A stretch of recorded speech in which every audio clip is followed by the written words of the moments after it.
সব আম্বিয়া কেরাম সালাত আদায় করেছেন।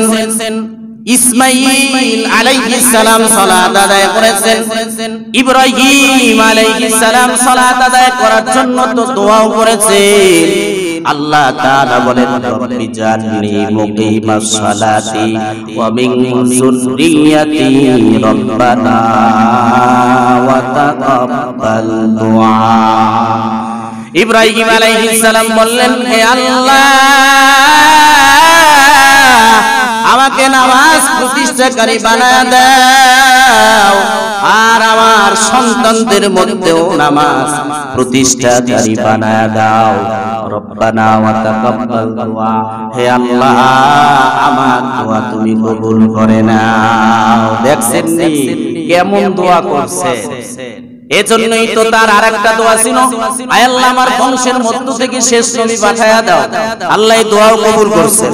এজন্যই তো আল্লাহ তাআলা ইসমাঈল আলাইহিস সালামের বংশধর থেকেই আমাদের নবীকে দুনিয়াতে পাঠায়া দিয়েছেন। সুবহানাল্লাহ। আবার আল্লাহর রাসূলকে, আমাদের রাসূলকে আল্লাহ তাআলা সরাসরি বলছেন, ওয়া'মুর আহলাকা বিস-সালাতি ওয়াসতাবির আলাইহা লা নাসআলুকা রিজকা নাহনু নারযুকুক। আল্লাহ বলেন, পয়গম্বর, আপনি আপনার আহল পরিবার যারা আছে তাদেরকে সালাতের আদেশ করেন, নিজেও অবিচল থাকেন, নিজেও সালাত আদায় করেন। আর লা নাসআলুকা রিজকা, আমি আপনার কাছে কোনো রিজিক চাই না। নাহনু নারযুকুকা, আমি আপনাকে রিজিক প্রদান করি। রিজিক দেয় কে? জোরে বলেন। একজন মুসলমানের প্রথম দায়িত্ব হলো সে নিজের সালাত প্রতিষ্ঠা করবে, আর তার অধীনস্থ যারা আছে তাদেরকে তাকিদ করবে। এজন্যই তো পয়গম্বর হাদিসের মধ্যে বলেছেন, সন্তানের বয়স যখন 7 বছর হবে নামাজের কথা বলেছেন। তুমি তোমার সন্তানকে নামাজ পড়ার জন্য তাকিদ করো। যখন তোমার সন্তানের বয়স 10 বছর হয়ে যাবে তখন তুমি তোমার সন্তানকে বেত্রাঘাত করে সালাত আদায় করার ব্যবস্থা করো। কিন্তু আমরা কি করি? করি না। নিজেও সালাত আদায় করি না, সন্তানকে আদায় করার তো দূরের কথা, নিজের স্ত্রী সালাত আদায় করে না। এই সালাত এমন একটা ইবাদত, যত ইবাদত আছে সব ইবাদতের চেয়ে উৎকৃষ্ট ইবাদত হচ্ছে সালাত। সুবহানাল্লাহ। সালাতের তাকিদ আল্লাহ বহু আয়াতে করেছেন, যে আয়াতে কারিমা আপনাদের সামনে আমি তেলাওয়াত করেছি সূরা নূর। আল্লাহ বলেন, ওয়াকিমুস সালাত, তোমরা নামাজ প্রতিষ্ঠা করো, ওয়ালা তাকুনু মিনাল মুশরিকিন, আর তোমরা মুশরিকদের অন্তর্ভুক্ত হয়ো না। সালাত এটা আরবি শব্দ, সালাতের বহু অর্থ আছে। একটা অর্থ হলো সালাতের দরুদ শরীফ আদায় করা, দরুদ পাঠ করা।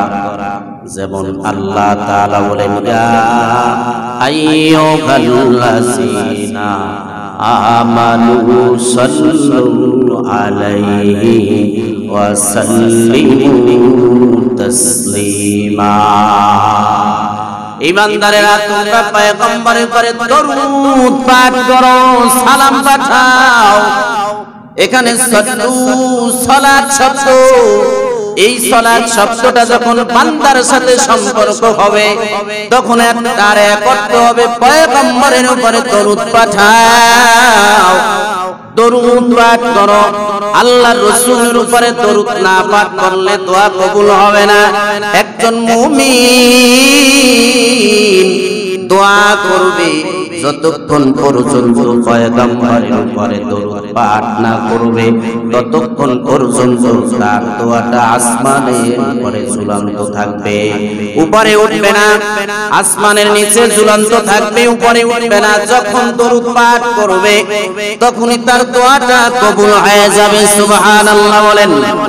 এজন্যই তো আল্লাহ তাআলা সালাতের মধ্যে দরুদ শরীফ পাঠ করা আমাদের জন্য সুন্নাত বানায় দিয়েছেন। সালাত আদায় করবা, তাশাহুদ পাঠ করার পরে দরুদ শরীফ আছে না নাই? জোরে বলেন। আজানের পরে দরুদ আছে না নাই? ওযুর পরে দরুদ আছে না নাই? সব ক্ষেত্রে দরুদ শরীফ পাঠ করলে তিনটা ফায়দা পাওয়া যায়। এক নম্বরে একবার পয়গম্বরের উপরে দরুদ পড়লে আল্লাহর রাসূল বলেন, আমার উপরে একবার দরুদ শরীফ পুরো উম্মত যদি পাঠ করে সাথে সাথে একটা গুনাহ মাফ হয়ে যাবে। আবার তার নেক আমলের মধ্যে একটা নেক আল্লাহ বাড়ায়া দিবেন, 10টা মর্যাদা আল্লাহ বৃদ্ধি করে দিবেন। সুবহানাল্লাহ বলেন। কোন বান্দা যদি আল্লাহর রাসূলের উপরে দরুদ শরীফ পাঠ করে আল্লাহ তাআলা কুদরতিভাবে তার রিজিকের ফয়সালা করে দিবেন। সুবহানাল্লাহ। এজন্য দরুদ শরীফ সালাত শব্দটা যখন বান্দার সাথে সম্পর্ক হবে তখন তার এক অর্থ হলো রাসূলের উপরে দরুদ পাঠ করা।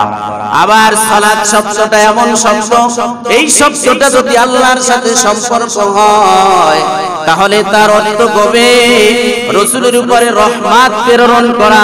যেমন আল্লাহ তাআলা বলেন, ইন্নাল্লাহা ওয়া মালাইকাতাহু ইউসাল্লুনা আলান নবী। আল্লাহ বলেন, নিশ্চয়ই আল্লাহ তাআলা এবং তার সব ফেরেশতারা তার রাসূলের উপরে দরুদ পড়ে। সুবহানাল্লাহ বলেন। আল্লাহ তাকিদ দিয়া বলছেন, ইন্নাল্লাহা, নিশ্চয়ই আল্লাহ তাআলা দরুদ পড়েন। এখানে সালাতের অর্থ আল্লাহর সাথে সম্পর্ক। আল্লাহ তাআলা দরুদ পড়েন না রাসূলের উপরে, তাহলে অর্থ কি হবে? অর্থ হবে সালাত শব্দটা যখন আল্লাহর সাথে সম্পর্ক হবে তখন তার অর্থ হবে আল্লাহ তাআলা তার রাসূলের উপরে রহমত প্রেরণ করে। সুবহানাল্লাহ। আবার এই আয়াতের মধ্যে ফেরেশতারাও আছে না নাই? ওয়া মালাইকাতুহু ইউসাল্লুনা আলান নবী, তার ফেরেশতারাও তার নবীর উপরে দরুদ পাঠ করে। এই সালাত শব্দটা যখন ফেরেশতাদের সাথে সম্পর্ক হবে তখন তার অর্থ হবে যে রহমতের দোয়া করা, আল্লাহর রাসূলের জন্য রহমতের দোয়া করা। আবার সালাত শব্দটা যখন পৃথিবীর মানুষ, জিন জাতি ব্যতীত আর যত মাখলুকাত আল্লাহ বানাইছেন, গাছ গাছালি থেকে পাখি থেকে শুরু করে কীট পতঙ্গ, প্রাণী, হায়াওয়ান, প্রাণী যারা আছে দুনিয়াতে যেগুলো আল্লাহ সৃষ্টি করেছেন, সালাত শব্দটা যদি তাদের সাথে সম্পর্ক করা হয় তাহলে তার অর্থ হবে তাসবিহ পাঠ করা। কি পাঠ করা?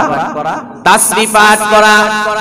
এজন্যই তো গাছ আল্লাহর তাসবিহ পাঠ করে, সূর্য আল্লাহর তাসবিহ পাঠ করে, চন্দ্র আল্লাহর তাসবিহ পাঠ করে। আল্লাহ তাআলা বলেন, সাব্বাহা লিল্লাহি মা ফিস সামাওয়াতি ওয়াল আরদ ওয়া মা ফিল আরদ।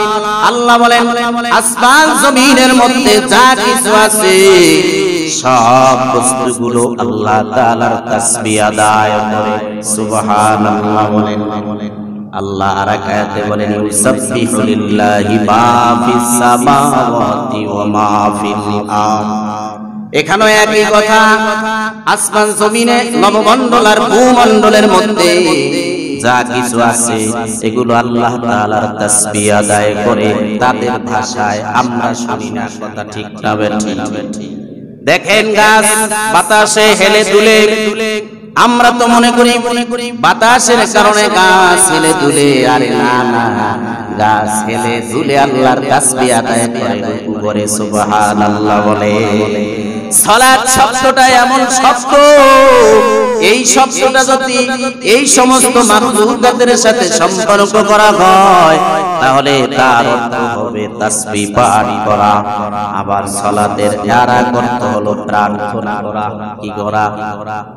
প্রেয়ার প্রার্থনা, আল্লাহর কাছে প্রেয়ার করা অর্থাৎ দোয়া করা। যেমন আমরা নামাজের মধ্যে দাঁড়াই দোয়া করি আলহামদুলিল্লাহি রাব্বিল আলামিন, আল্লাহর প্রশংসা শুরু করি, প্রশংসা প্রশংসা, এরপর আল্লাহর কাছে চাই। আমরা বলি আল্লাহ পৃথিবীর কারো ইবাদত করি না, কারো কাছে কিছু চাই না।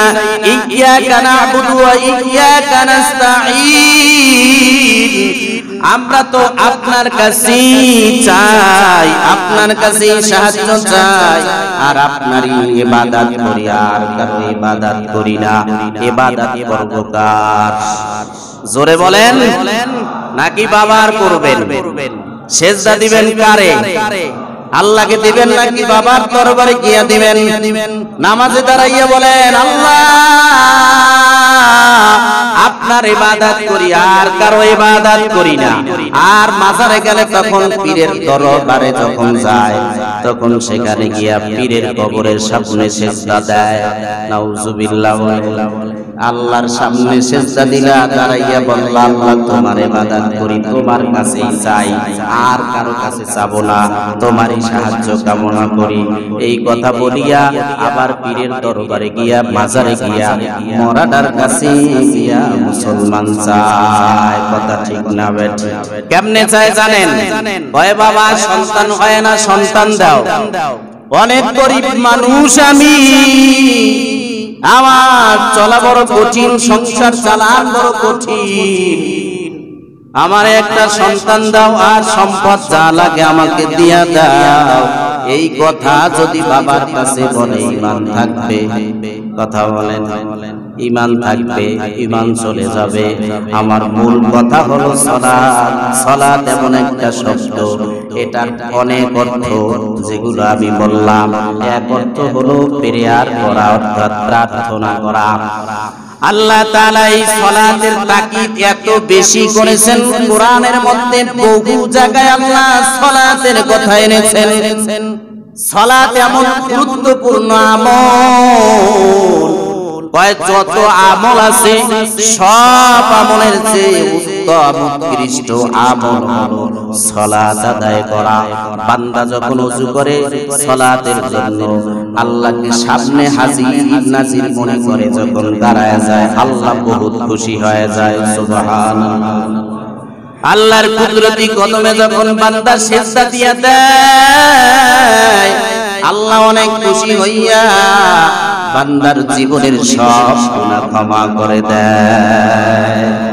আবু যর গিফারি রাদিয়াল্লাহু তাআলা আনহু থেকে লম্বা হাদিস এসেছে, তিনি বর্ণনা করেন, তিনি বলেন একবার আল্লাহর রাসূল আমাকে নিয়ে শীতের মৌসুমে বের হলেন। খরাজা আল্লাহর রাসূল বের হলেন শীতাই, শীতকালীন সময় বের হলেন। আমি আল্লাহর রাসূলের সাথে আমি কিছু দূর গেলাম, আল্লাহর রাসূল একটা বাগানের মধ্যে দিয়ে যাইতেছেন। বাগানের ভিতরে গিয়ে আল্লাহর রাসূল একটা গাছের ডাল হাতের মধ্যে নিলেন। ডাল নিয়ে আল্লাহর রাসূল সেটাকে নাড়া দিলেন। শীতকালে গাছের পাতা বেশি পড়ে নাকি কম পড়ে এটা জানেন না? শীতকালে পাতা ঝরে একদম ডাল ল্যাংড়া হয়ে যায়, ঠিক না? ঠিক। গাছে একটা পাতাও থাকে না। এই তো আসতেছে সামনে কিছুদিন পরে দেখবেন গাছের পাতা নাই। আল্লাহর রাসূল যখন গাছের ডাল ধরে টান দিলেন, টান দেওয়ার সাথে সাথে গাছের ওই ডালের পাতাগুলো আরো বেশি করে ঝরঝর করে জমিনে পড়তেছে। আল্লাহর রাসূল ডেকে বলেন আবু যর। তিনি বললেন ইয়া রাসূলুল্লাহ লাব্বাইক, আমি হাজির আছি। আল্লাহর রাসূল বলেন যে এই যে গাছের ডাল ধরে আমি টান দিলাম, গাছের পাতা ডালের পাতাগুলো যেরকম জমিনের মধ্যে ঝরঝর করে পড়ে গেল, কোন আল্লাহর বান্দা কোন আমার উম্মাত যদি ওযু বানাইয়া সুন্দরভাবে ওযু বানাইয়া যদি সালাত আদায় করার জন্য দাঁড়ায় যায়, গাছের ডাল থেকে যেরকম পাতাগুলো জমিনে পড়ে গেছে তেমনি ভাবে তার আমলনামা থেকে গুনাহগুলো জমিনে ঝরে যায়। আল্লাহু আকবার বলেন। এটা হলো সালাত। আল্লাহর রাসূল বলেন সালাতের মাধ্যমে একজন বান্দা আল্লাহর সাথে বেশি বেশি পরিমাণে নৈকট্য লাভ করতে পারে। সুবহানাল্লাহ।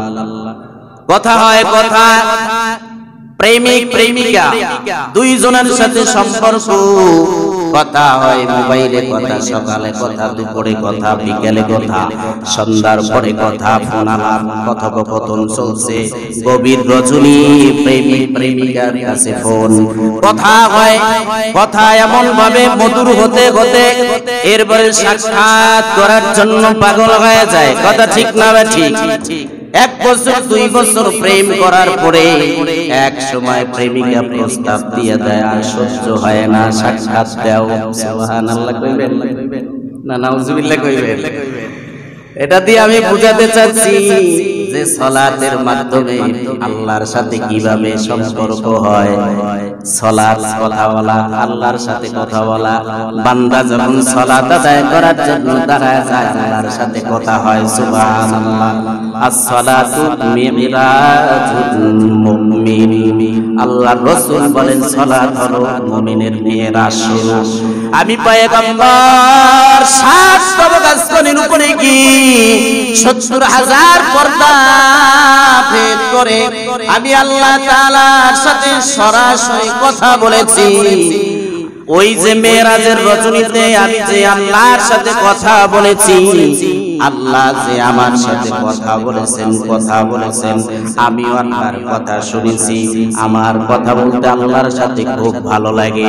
ওই যে তুর পর্বতে পয়গম্বর মূসা আলাইহিস সালাম আল্লাহর সাথে কথা বলেছেন, কথা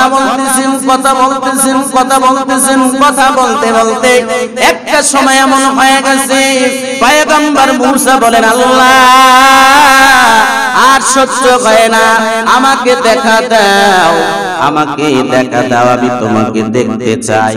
আল্লাহ বলেন লাগলে তারানি, আমাকে দেখতে পারবা না। পয়গম্বর মূসা তুমি আমাকে দেখতে চাইও না, তুমি আমাকে দেখতে পারবা না, তারপর না আল্লাহ আমাকে দেখা দাও।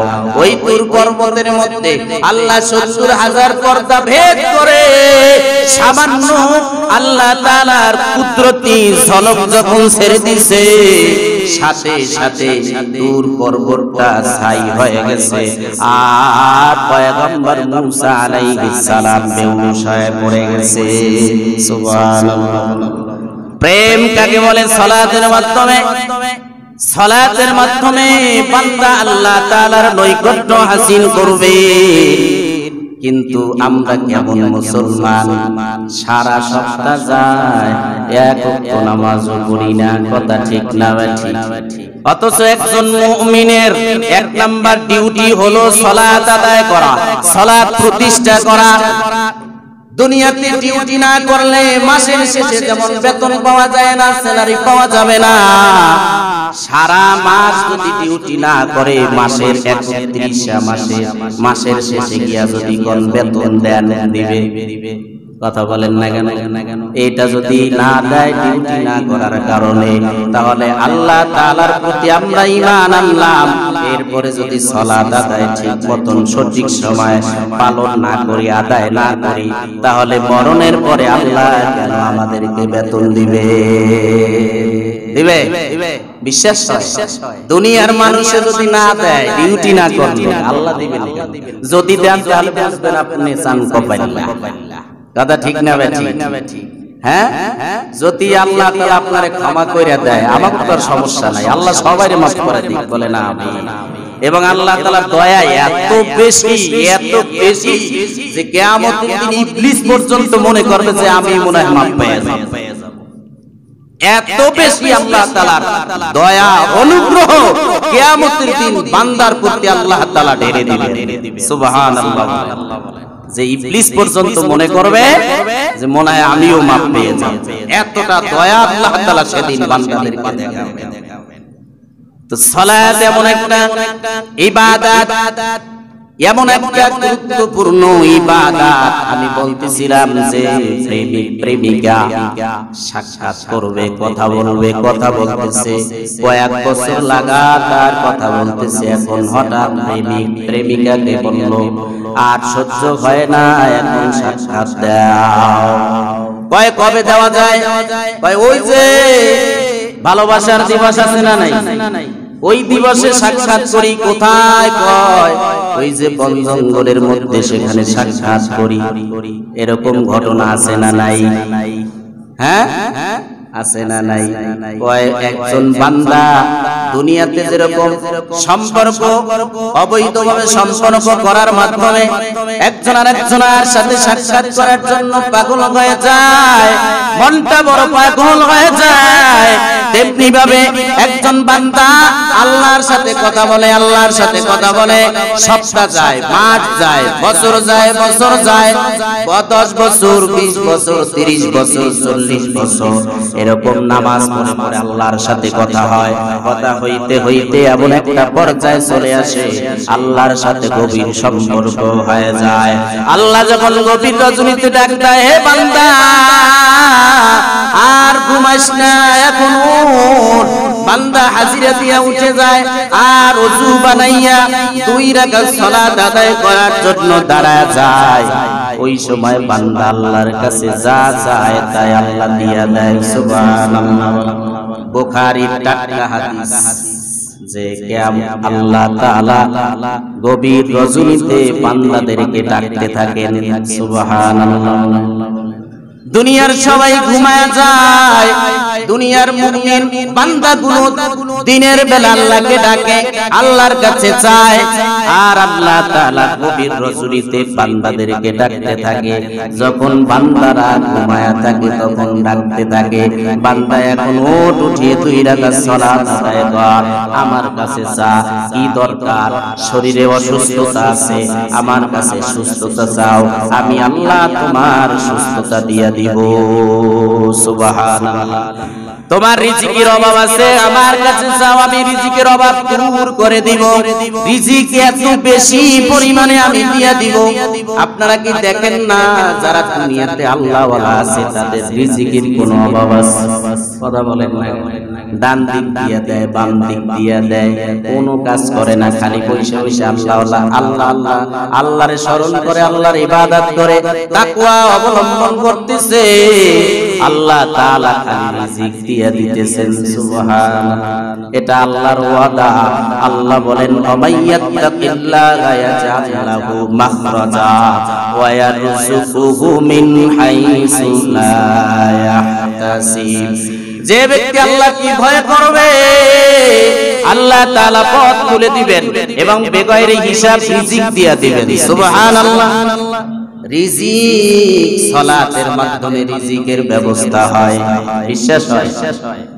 বিশ্বাস হইলে কেমনে কয় যে নামাজ পড়লে কি খাও নাই? বলে কি বলে না? হ্যাঁ, কয় নামাজ পড়লে কে বলছে খাওয়ান আসবে?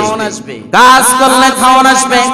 এখন আমি কৃষি কাজ করতেছি, যদি আমি জমিন চাষাবাদ না করি, এখন কাজ না করি, আর এখন এই কাজ বাদ দিয়ে আমি সালাত আদায় করতে চাই, সময় লস হয়ে যাবে। নাউজুবিল্লাহ বলেন। কি বলে? কয় সময় লস। আবার কিছু মানুষ বলে, যদি বলে ভাই আমি সালাত আদায় করতে যাব, ফাঁকিবাজি করব, কাজে ফাঁকি দিব, এইজন্য সালাতের কথা কয়। কথা ঠিক না ভাই? ঠিক। হ্যাঁ, তুমি কেমন মুসলমান আমার তো বুঝে আসে না, কারণ তোমার নিজের উপরে তো দায়িত্ব সালাত আদায় করা। কথা ঠিক না ভাই? ঠিক। অথচ কর্মচারীদেরকে সালাতের সুযোগ দেয় না, বাড়িওয়ালাদেরকে নামাজ পড়ার সুযোগ দেয় না। সালাত আদায় করার যদি সুযোগ একজন মুসলমান যদি না দেয়, তাহলে বিধর্মীরা দিবে। কথা বলেন না কেন? একজন মুসলমান, তোমার উপরে তো সালাত আল্লাহ ফরজ করেছেন, তুমি যদি সালাত আদায় না করো, তোমার অধীনস্থদেরকে যদি সালাত আদায় করার তাকিদ না করো, তোমার ঘরের মধ্যে বরকত পাওয়া যাবে না। কথা ঠিক না ভাই? এই যে আমার বাচ্চাটা দেখছেন, বয়স মাত্র 1 বছর, আজকের হলো 7 তারিখ, 7 দিন। আমি তো মাঝে মাঝে বলে থাকি যে সুন্নাত নামাজগুলো, নফল নামাজগুলো বাসার মধ্যে বেশি বেশি আদায় করবেন। এর মাধ্যমে ঘরের মধ্যে বরকত হবে, বাসার মধ্যে বরকত হবে, রিজিকে বরকত হবে।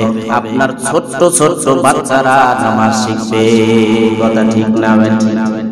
এই আমারে দেখে, ওর মায়ের দেখে নামাজ পড়তে বাসায়, সেও নামাজ পড়ে, রুকু দেয়, পাছা উপরে দিয়ে মাথা নিচু দিয়ে রুকু দেয়। আমি তো তখন চিন্তা করি রাসূলের কথাই সত্য হয়ে গেল।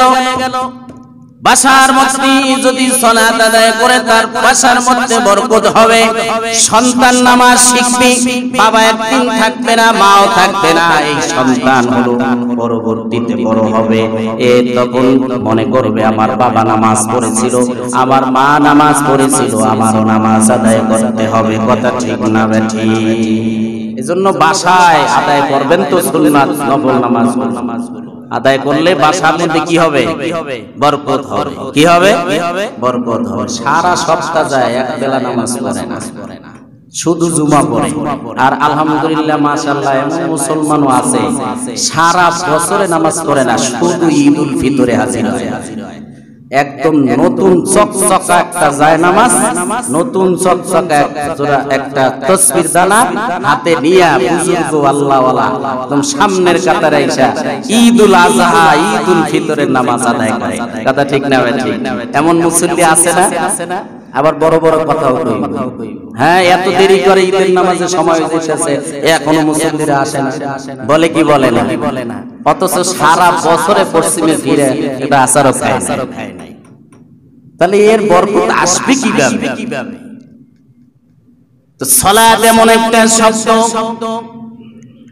এর মধ্যে আল্লাহ তাআলা বরকত ঢুকায় রাখছেন। এজন্যই তো সব আম্বিয়া কেরাম সালাত আদায় করেছেন।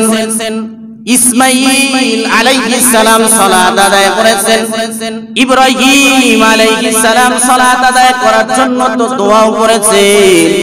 আল্লাহ তাআলা বলেন রব্বি জাআলনি মুকিমাস সালাতি ওয়া মিন যুররিয়্যাতি রব্বানা ওয়া তাকাব্বাল দুআ। ইব্রাহিম আলাইহিস সালাম বললেন, হে আল্লাহ আমাকে নামাজ প্রতিষ্ঠাকারী বানায় দাও, আর আমার সন্তানদের মধ্যেও নামাজ প্রতিষ্ঠাকারী বানায় দাও। রব্বানা ওয়া তাকাব্বাল দুআ, হে আল্লাহ আমার দোয়া তুমি কবুল করে নাও। দেখছেন নি কেমন দোয়া করছে?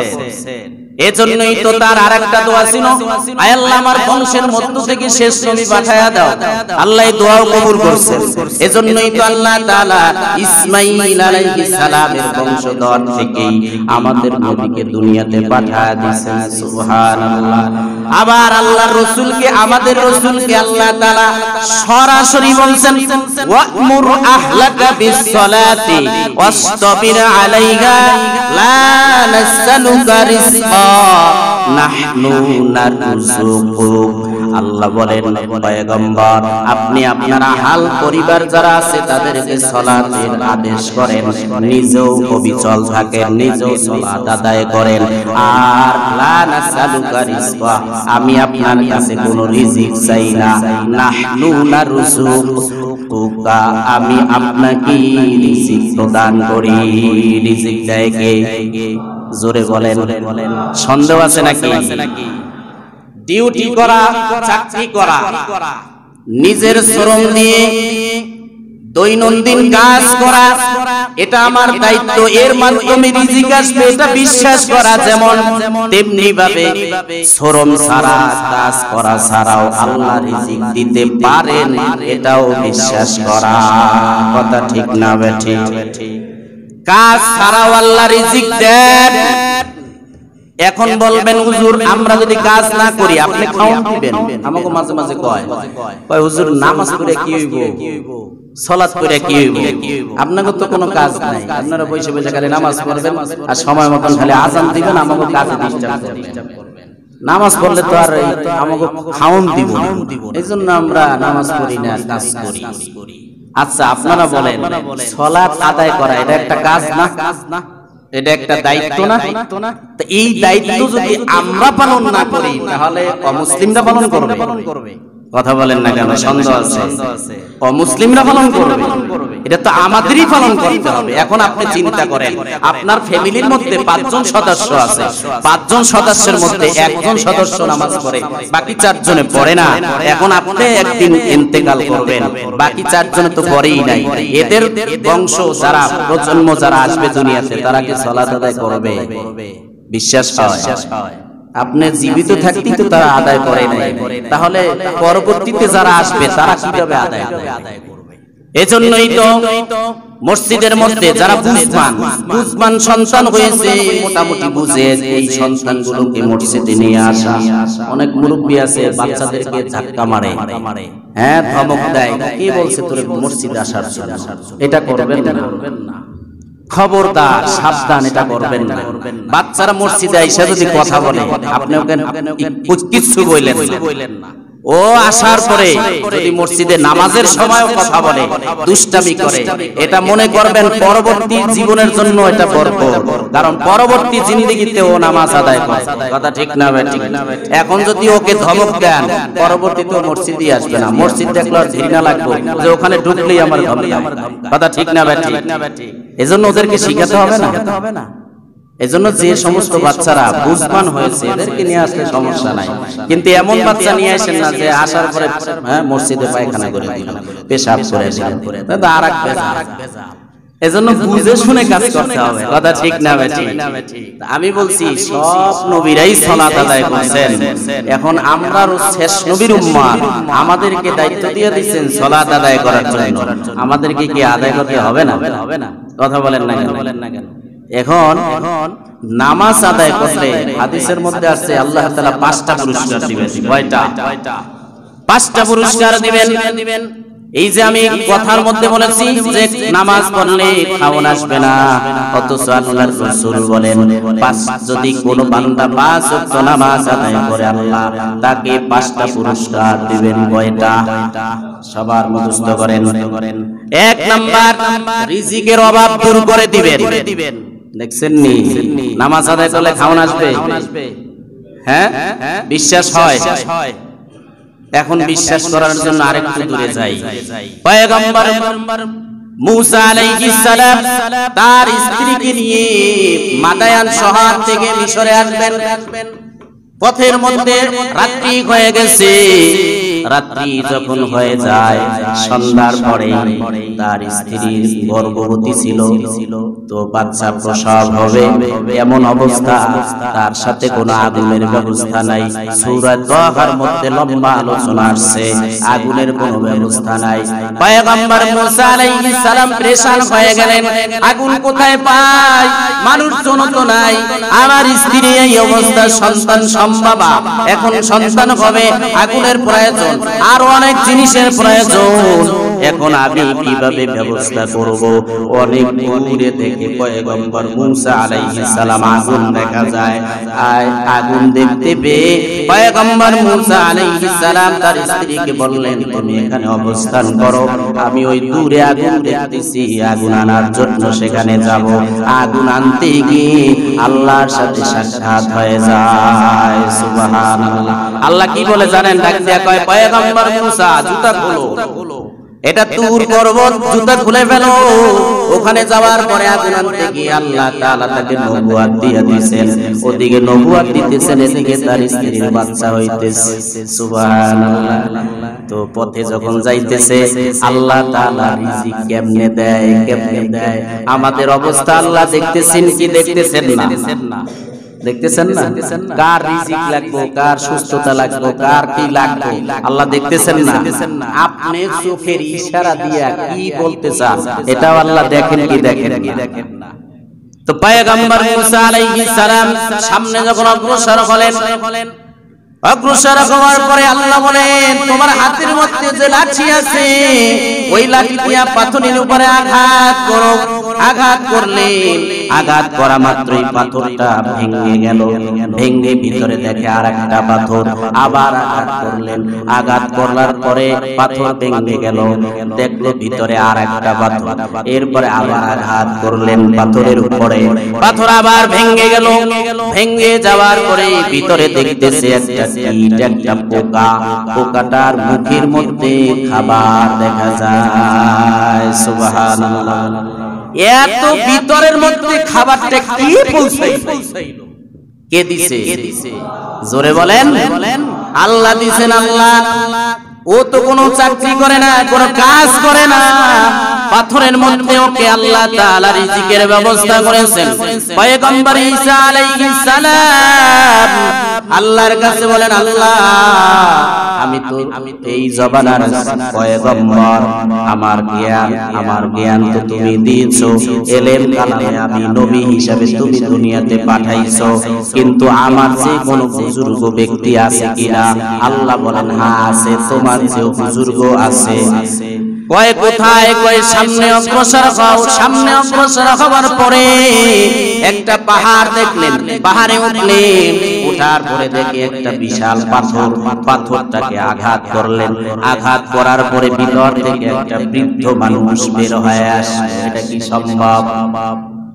কথা বলেন না কেন? সম্ভব? আল্লাহ করলে সম্ভব নাকি? আচ্ছা, আমরা এই যে মানুষ, আমরা যে কথা বলি, যন্ত্রটা কই? এটা তো একটা চামড়া, জিহ্বাটা একটা চামড়া না? তো চামড়ার ভিতর থেকে কথাগুলো কিভাবে বের হয়? এটা বুঝে আসে? এটা বুঝে আসে? আল্লাহ কইছে বের হ, বের হইতাছে। আল্লাহ যখন বলবে বন্ধ হ, তো বন্ধ। কথা ঠিক না বেঠিক? তো পাথরের ভিতর থেকে মানুষ বের হয়ে আসলো। দেখলো যে সেখানে হরেক রকমের খাবার তার সামনে হাজির। তো ঈসা আলাইহিস সালাম বললেন, ভাই এই খাবার কোথা থেকে আসলো? কয় লম্বা ইতিহাস। আমি আমার মায়ের বড় পাগল সন্তান। আমার মা বৃদ্ধা মানুষ। আমার বাবা ছিল না। আমার মায়ের খেদমত আমি করতাম। মা একদিন আমাকে ডেকে বলে, সন্তান তুমি আর কতদিন আমার খেদমত করবা? আমি বলেছিলাম, মা যতদিন আমি বেঁচে থাকবো তুমি বেঁচে থাকবা, ততদিন পর্যন্ত তোমার খেদমতের জন্য আমি সন্তান প্রস্তুত। এই কথা শুনে মা বড্ড খুশি হয়ে গিয়েছিল। আমার জন্য তিনটা দোয়া করেছে। এক নাম্বার দোয়া করেছে, আল্লাহ আমার সন্তানকে এমন জায়গায় রাখো যেখানে কোনো মানুষ বসবাস করে না, এজন্য আল্লাহ আমাকে পাথরের মধ্যে রাখছেন। দুই নাম্বার দোয়া করেছে আমার মা, আল্লাহ দুনিয়ার কোনো খাবার আমার সন্তানকে খাওয়াবা না, তুমি আসমানি খাবারের ব্যবস্থা করবা, এজন্য এই পাথরের মধ্যে আমি আমার খাবারের যখন সময় হয় আসমান থেকে জান্নাতি খাবার আল্লাহ ব্যবস্থা করে দেন। সুবহানাল্লাহ। তিন নাম্বার দোয়া করছে আমার মা, আল্লাহ আমার সন্তানের হায়াত তুমি বাড়ায়া দাও, এজন্য এই পাথরের মধ্যে আমি 400 বছর আছি। তাহলে এখান থেকে দুইটা বিষয় জানা গেল। একটা হলো কাজ না করলেও আল্লাহ খাওয়াইতে পারেন কি পারেন না। দুই নাম্বার, যারা পিতামাতার খেদমত করবে, সম্মান করবে, টাকা দিবে, ঔষধের টাকা দিবে, তাদের যাবতীয় খরচ বহন করবে, বাবা মার খেদমত করবে, তাদের হায়াত বৃদ্ধি হয়ে যাবে, রিজিকের ব্যবস্থা হয়ে যাবে।